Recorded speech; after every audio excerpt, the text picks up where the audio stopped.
Et salut, c'est Aurélie. Je te retrouve dans cette petite vidéo car j'avais envie de te montrer comment réaliser super facilement une jolie pochette d'emballage, par exemple pour offrir un cadeau. En général, je les fais en papier récup, comme du papier journal que je décore ou avec des papiers d'emballage récupérés à droite à gauche. Ce qui est sympa, c'est que tu peux personnaliser les pochettes en fonction de la personne à qui tu offres un cadeau et de ce que tu vas lui offrir. Moi par exemple, je les utilise souvent pour offrir mes savons. Tu peux donc adapter la taille en fonction de ce que tu veux mettre dedans, faire des petites ou des grandes pochettes. Tu peux aussi les fermer de plein de manières différentes, en accordéon, avec un ruban, un joli autocollant ou encore une agrafe. Tu peux vraiment personnaliser à loisir ces pochettes et les rendre originales. Je suis de moins en moins pour emballer les cadeaux à cause des déchets que ça génère. J'essaye de plus en plus d'utiliser la méthode du furoshiki qui consiste à emballer le cadeau dans un tissu qu'on récupère. Mais de temps en temps, j'aime bien faire un joli emballage pour offrir un présent. Tu peux vraiment laisser libre cours à ton imagination, laisser le papier brut, le peindre, le décorer avec des tampons encreurs, dessiner dessus, etc., etc.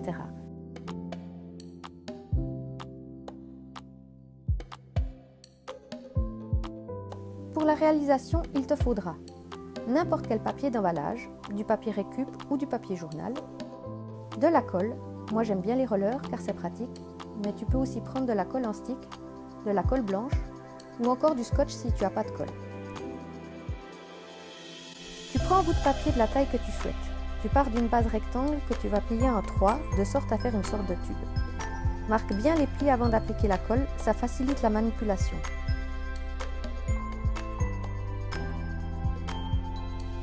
Ensuite, tu prends l'une des extrémités que tu replies environ au tiers pour former un rectangle.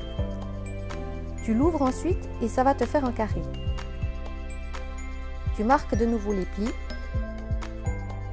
Tu replies les angles qui sont à l'extérieur contre l'intérieur. Et ensuite, tu vas les coller pour qu'ils restent bien en place.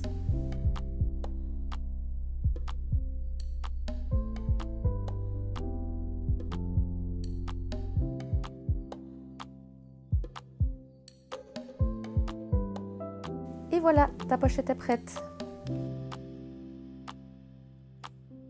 Tu peux aussi renforcer le fond si besoin en y collant un petit rectangle de papier. Comme ça, tu es sûr que ça tient. J'aime beaucoup les personnaliser. Parfois, je les laisse brutes quand les illustrations sont jolies, mais sinon, je m'amuse à les peindre et les décorer. Comme tu peux le voir ici, je me suis amusée à les peindre avec de la gouache. Je les ai fait sécher et ensuite, je les ai décorés avec un stylo doré ou argenté. Voilà, tu vois, c'est pas compliqué, il suffit juste de se laisser inspirer. J'espère que tu as aimé et que ça t'a donné des idées. Dis-moi si toi aussi tu as des idées d'emballage en récup et n'hésite pas à les partager dans les commentaires. Merci d'avoir regardé ce petit tuto et abonne-toi pour voir les prochaines vidéos. Des gros becs, à bientôt!